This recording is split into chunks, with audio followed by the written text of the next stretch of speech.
রহমতুল্লাহি ওয়া বারাকাতুহু। বাংলাদেশের স্বাধীনতা যুদ্ধ ও শাইখুল হাদিস আল্লামা আজিজুল হক রহমতুল্লাহি আলাইহি জীবন বৃত্তান্ত শীর্ষক আজকের আলোচনা মজলিসে উপস্থিত মুহতারাম আসাতিজা ইকরাম, রহমানিয়া ছাত্র কাফেলার দায়িত্বশীল এবং জামিয়া রহমানিয়া আজিজিয়ার ছাত্রবৃন্দ, আজকে এই প্রাণবন্ত এবং চমৎকার এই আলোচনা মজলিস, এই মজলিসের আয়োজক রহমানিয়া ছাত্র কাফেলাকে প্রথমেই অভিনন্দন এবং শুভেচ্ছা।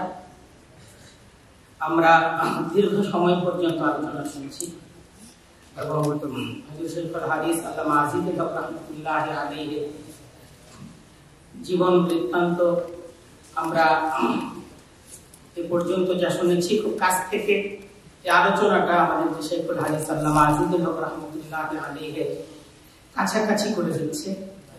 আমরা যদিও এই প্রজন্মের ছাত্রবৃন্দ শাইখুল হাদিস আল্লামা আজিজুল হক রহমতুল্লাহি আলাইহিকে দেখিনি, কিন্তু শাইখুল হাদিস আল্লামা আজিজুল হক রহমতুল্লাহি আলাইহির আদর্শে প্রতিষ্ঠিত এই প্রতিষ্ঠানের আমরা শিক্ষার্থী। তাই শাইখুল হাদিস আল্লামা আজিজুল হক রহমতুল্লাহি আলাইহিকে জানা এবং তার আলোচনা এই প্রতিষ্ঠানের একটি অন্যতম বিষয়। আমরা এই প্রতিষ্ঠানে শিক্ষা অর্জনের সাথে সাথে আমরা একটা চেতনা, একটা আদর্শে গড়ে উঠব। শাইখুল হাদিস আল্লামা আজিজুল হক রহমতুল্লাহি আলাইহি যে আদর্শের উপর ছিলেন, যে চেতনার উপর ছিলেন, শাইখুল হাদিস আল্লামা আজিজুল হক রহমতুল্লাহি আলাইহিকে আমরা যেমন দেখেছি,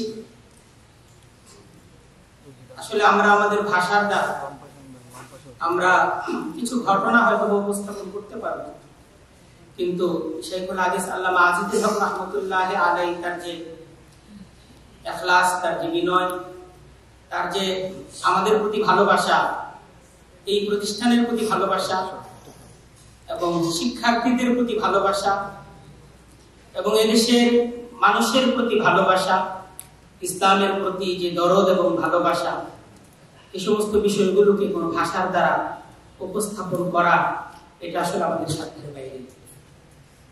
আমরা শাইখুল হাদিস আল্লামা আজিজুল হক কেমন দেখেছি, এটা কবিতার মাধ্যমে এইভাবে উপস্থাপন করা যায় যে নবীজিকে দেখেনি, নবীজিকে চিনেছি তার কাছে বুখারী হাদিস পড়ে, দেখিনি সাহাবী চিনেছি তাদের, তার মাহফিলে বসে লিখনি পড়ে, মঞ্চে ময়দানে তাকে দেখে শিখেছি বাতিলের মোকাবেলা কিভাবে হবে। আমরা শাইখুল হাদিস আল্লামা আজিজুল হককে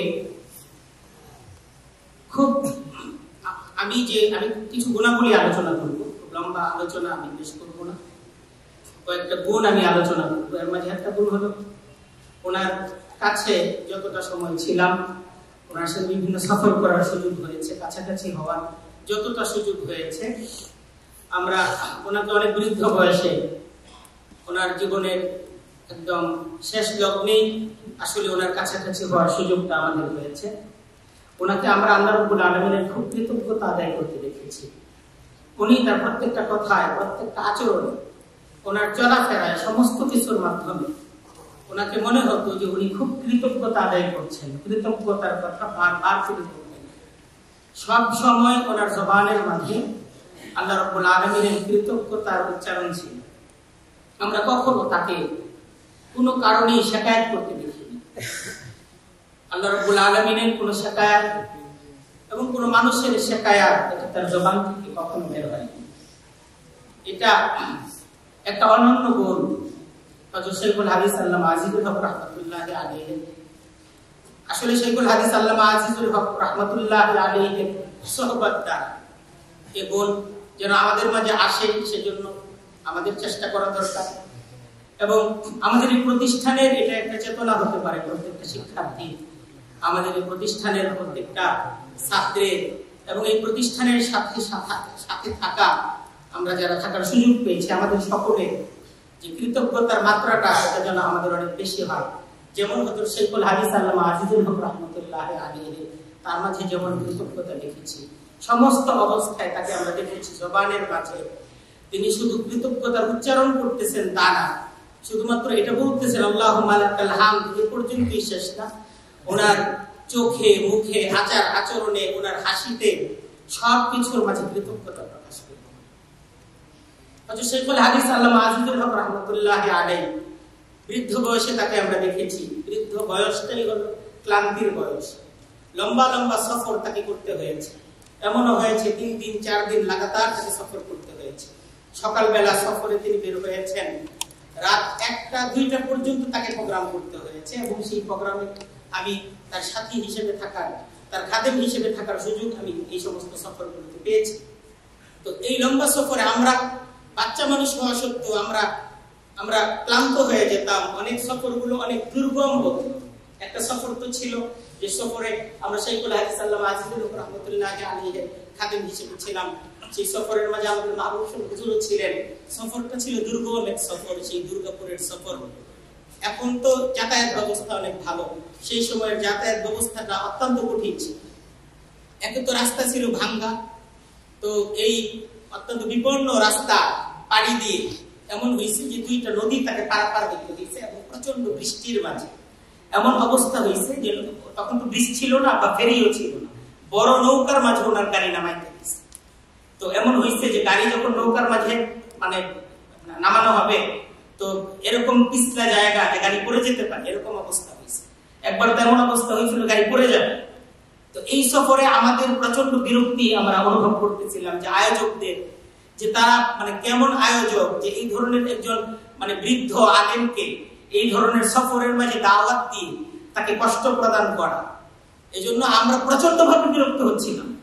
কিন্তু শেখুল হাদিস আল্লামা আজিজুল হক রাহমাতুল্লাহি আলাইহি তিনি শুকরিয়া আদায় করতেছিলেন যে মানুষগুলো পথের মাঝে তিনি মানুষদেরকে দেখতেছিলেন, মানুষরা হেঁটে হেঁটে যাচ্ছে, যে মানুষগুলো আমার কাছ থেকে অল্প একটু কথা শোনার জন্য এই মানুষগুলো এই সফরের মাঝে যাচ্ছে, হেঁটে হেঁটে যাচ্ছে, আমি তো গাড়িতে করে যাচ্ছি। এবং উনি নৌকা পারের সময় এটা চিন্তা করতেছিলেন যে এই মানুষগুলো কিভাবে নদীর ওই পারে একত্রিত হবে, এই সমস্ত বিষয়গুলো তিনি ভাবতেছিলেন। আর জবান দ্বারা এটা বলতেছিলেন মানুষ আমাকে দিনের জন্য এতটুকু ভালোবাসে, আর তিনি বলতেছিলেন যে আমি আমাকে ইসলামের জন্য রক্ষ করি। বারবার এই কথা তিনি বলতেছিলেন এই সফরের মাঝে। তো 3 দিন 4 দিন সফর করতে হয়েছে ওনার সাথে। তো এই সফরের মাঝে রাত 1টা 2টা পর্যন্ত সফর হচ্ছে, কিন্তু আমরা ওনাকে ক্লান্ত হতে দেখি, আমরা ওই অবস্থার মাঝে ওনাকে শুকরিয়া আদায় করতে দেখেছি। ওনার আরেকটা গুণ ছিল অল্পেই খুব তুষ্ট হয়ে যেত, অল্পেই খুব তুষ্ট হয়ে যেত, খুব আনন্দিত হতেন, অল্প কিছুতেই অনেক তিনি আনন্দিত হয়ে যেতেন। তিনি এই জিনিসটা অনুভব করতেন যে মানুষ আমাকে এত ভালোবাসে। একদিন রহমানিয়ার মঞ্চে আমি তখন এই সঙ্গীত পরিবেশন করছিলাম, হুজুর সিঁড়ি দ্বারা সবে মাত্র উপস্থিত হয়েছে। তো হুজুর যখন উঠতেছিলেন তো হুজুরের সামনেই সঙ্গীতটা গাওয়া হচ্ছিল। তো হুজুর আলোচনার পর আমাকে আমার কাঁধে হাত দিয়ে সিঁড়ি দিয়ে নামতেছিলেন আর আমাকে বলতেছিলেন যে আমাকে তোরা এত ভালোবাসিস, আমাকে বলতেছিলেন। হুজুর এই বিষয়ে আশ্চর্য প্রকাশ করতেছিলেন, আমাকে তোরা এত ভালোবাসিস, এত ভালোবাসা আমার প্রতি কেন? এ ধরনের প্রশ্ন তিনি করতেন এবং খুব বলতেন এই বিষয়ে কৃতজ্ঞতা তিনি খুব বেশি আদায় করতেন। আমরা শেখুল হাদিস আল্লামা আজিজুল হক রাহমাতুল্লাহি আলাইহি যতটা ভালোবাসতাম আমরা তার কাছে ভালোবাসায় হেরে যেতাম। একদিনের ঘটনা, আমি তখন সবে মাত্র শিক্ষক হয়েছি। তো ছাত্রদেরকে নিয়ে ওই এক ছাত্র ছিল ক্লাসে, তার বাবা তার মিষ্টির দোকান, সেও মিষ্টি বানাতে পারে। তো কিভাবে মিষ্টি বানায়, তো আমি বললাম যে চলো আমরা মিষ্টি বানাই, তোমার কাছ থেকে মিষ্টি বানানো শিখি। তো রহমানিয়ার ওই বিল্ডিং এর 4 তলার ওই পূর্ব কর্নারে ওই চুলা ছিল, ওই চুলার মাঝে আমরা মিষ্টি বানাই। তো মিষ্টি বানানোর পর হুজুর মাদ্রাসায় উপস্থিত, হুজুর মাদ্রাসাতেই থাকতেন। তো 3টা মিষ্টি একটা প্লেটে করে এটা নিয়ে গেলাম হুজুরের কাছে, হুজুরকে 3টা মিষ্টি আমি খাও। তো হুজুরকে বললাম যে হুজুর মিষ্টি আমি বানিয়েছি, আর তুই মিষ্টি তুই মিষ্টি বানিয়ে শিখবি কোথা থেকে? তো হুজুর করলেন কি, মিষ্টির প্লেটটা মিষ্টিগুলো কাটলেন সর্বপ্রথম, প্রত্যেকটা মিষ্টিকে 2টা করে টুকরা করলেন। প্রত্যেকটা মিষ্টিকে 2টা করে টুকরা করার পর আমি বুঝতেছিলাম না যে হুজুর কেন এই মিষ্টি টুকরা করতেছে। তো প্রত্যেকটা মিষ্টি তিনি 2 ভাগ করলেন, একটা ভাগ তিনি আমার মুখে তুলে দিলেন, আর একটা ভাগ আমি তুলে দিলেন। তো আমি কেমন যেন হুজুরের মেহমানদারি করতে যে, হুজুরের প্রতি ভালোবাসা প্রকাশ করতে যে হেরে গেল। আমি নিজেই হুজুরের কাছ থেকে উল্টা মেহমানদারি নিয়ে হুজুরের কাছ থেকে ভালোবাসা নিয়ে আমি ফিরে আসি। হযরত শেখুল হাদিস আল্লামা আজিজুল হক রাহমাতুল্লাহি আলাইহি আমাদেরকে এতটাই ভালোবাসতেন, আমরা নিজেদেরকে হুজুরের পরিবারভুক্ত মনে করতাম, বরং আমরা মনে করতাম হুজুর সম্ভবত মানে আমাদেরকে সবচেয়ে বেশি ভালোবাসে। এই প্রতিষ্ঠানের প্রতি, এই প্রতিষ্ঠানের শিক্ষার্থীদের প্রতি হযরত শেখুল হাদিস আল্লামা আজিজুল হক রাহমাতুল্লাহি আলাইহি সীমাহীন ভালোবাসা ছিল। হযরত শেখুল হাদিস আল্লামা আজিজুল হক রাহমাতুল্লাহি আলাইহি যখন জালিমের কারাগারে কারাভোগ করতে হয়েছিল, কারাগারের দিনগুলো তার কেমন ছিল, কারাগারে থাকার জন্য তার প্রস্তুতি ছিল, ব্যাপক প্রস্তুতি ছিল। বয়স তো তখন হুজুরের অনেক, আমি হুজুরের বড় ছেলে, আমাদের মাহমুদ সাহেব ওনার কাছ থেকে আমি এই ঘটনা শুনেছি। হুজুর আমার কাছে বলেছেন এই ঘটনা যে আমি যেদিন সর্বপ্রথম কারাগারে আব্বাকে দেখতে গেলাম, তো আব্বার তো আসলে কারাগারে কষ্ট হচ্ছে, তো রোজার ঈদের পরে আমি যখন দেখতে গেলাম, তো আব্বাকে মনে হলো যে আমাকে দেখার সাথে সাথে খুব আনন্দ প্রকাশ করলেন সর্বপ্রথম। আর কারাগারে আমার সাথে প্রথম সাক্ষাতেই বললেন, আলহামদুলিল্লাহ আমি অনেক ভালো আছি, আলহামদুলিল্লাহ আমি অনেক ভালো আছি। এক। দ্বিতীয় যে কথাটা আমাকে বললেন যে সামনে কুরবানির ঈদ, এই ঈদের মাঝে গরু কোথা থেকে আমরা কিনবো এটা সাজেশন আমাকে দিয়ে দিল। অর্থাৎ রোজার ঈদের সময়ে যে উনি কারাগারে বন্দী হয়েছেন, ওনার এই প্রস্তুতি আছে যে আমাকে রোজার কুরবানির ঈদ পর্যন্ত কারাগারে থাকতে হবে। এবং কারাগারের যে বেদনা কষ্ট, কারাগারটা তো কষ্টের যায়, আর হুজুরের মতো বৃদ্ধ মানুষের জন্য এটা কতটা কষ্ট আমরা বাহির থেকে জেনেছি। হুজুরের উপর কি পরিমাণ কষ্ট, কি পরিমাণ টর্চারিং তারা করেছে, কিন্তু হুজুরের জবান থেকে, নাক থেকে, এটা তো মাহমুদ সাহেবের কাছ থেকে শোনা, এটা ওনার জবান থেকে শোনা। কারাগারে থাকা অবস্থায় হুজুরের এই আচরণ ছিল। আমরা তো কারাগার থেকে তাকে বের হওয়ার পর থেকে দীর্ঘ সময় তার সাথে অতিবাহিত করেছি। কোনোদিন কোনো সমাবেশে, কোনো মঞ্চে, কোনো ব্যক্তিগত বৈঠকে বা ব্যক্তিগত কোনো আলাপচারিতায় এই 4 মাস কারাভোগের কোনো কষ্টের কথা আমরা তার কাছ থেকে শুনি। কারাগার থেকে বের হওয়ার পরে আমি এইভাবে কষ্ট একটা কষ্টের কথা বলেছেন, সে কষ্টটা হলো কারাগারে থাকার দিনগুলো তার খুব অস্থিরতার মাঝে কেটেছে। এটা হলো এই জামিয়া থেকে দিচ্ছে, এই জামিয়ার ক্লাসগুলো তিনি যে করাতে পারছেন না, এই কষ্টটা তার মাঝে ছিল। হযরত শেখুল হাদিস আল্লামা আজিজুল হক রাহমাতুল্লাহি আলাইহি তাকে দাওয়াত এবং ওয়াজের মাহফিলে দেশের প্রান্তে প্রান্তে ছুটতে হয়েছে। তখন যোগাযোগ ব্যবস্থা তো ভালো ছিল। তাকে বিভিন্ন দিনই বাতিলের মোকাবিলা, ইসলামের উপর যখনই কোনো আঘাত এসেছে তাকে ভূমিকা রাখতে হয়েছে। এই সমস্ত কাজের মাঝে হযরত শেখুল হাদিস আল্লামা আজিজুল হক রাহমাতুল্লাহি আলাইহি আমাদের বুখারীর দর্স, শুধুমাত্র আমাদের বুখারীর দর্স না, ঠিক সেই সময় তিনি 5টা মাদ্রাসায় প্রতিদিন বুখারী শরীফের দর্স করতেন। এই সমস্ত দর্সগুলো, এই সমস্ত ক্লাসগুলো ছিল তার রুহের খোরাক। এই সমস্ত ক্লাসগুলোর মাঝে তিনি যখন বসতেন তখন তাকে অন্যরকম মনে হতো। এই মানুষটাকে মনে হতো যে মানুষটা শুধুমাত্রই হাদিসের মানুষ, হাদিসের মাসনুদের মানুষ। তিনি সহজ সাবলীল ভাবে বিভিন্ন উদাহরণের মাধ্যমে সহজ বুদ্ধ ভাবে একটা হাদিসকে বুঝিয়ে দেওয়া, এটাই ছিল তার কাজ। এর বাহিরের কোনো প্রসঙ্গ তার ক্লাসের মাঝে, আলোচনার মাঝে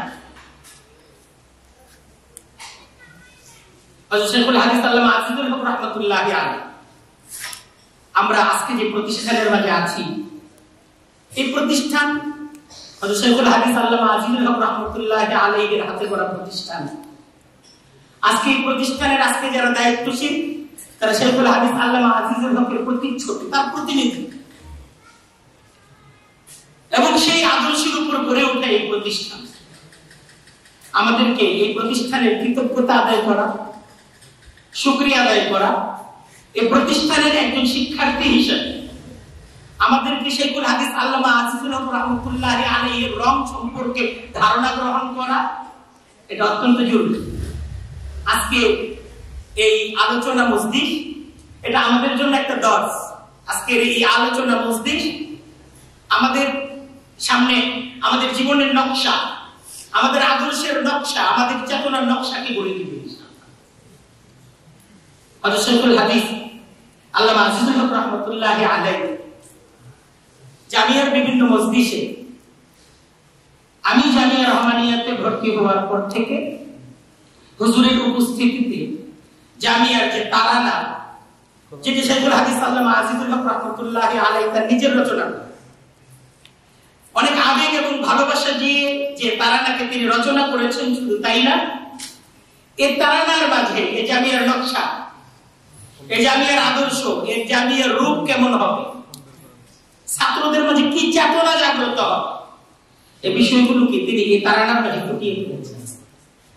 এবং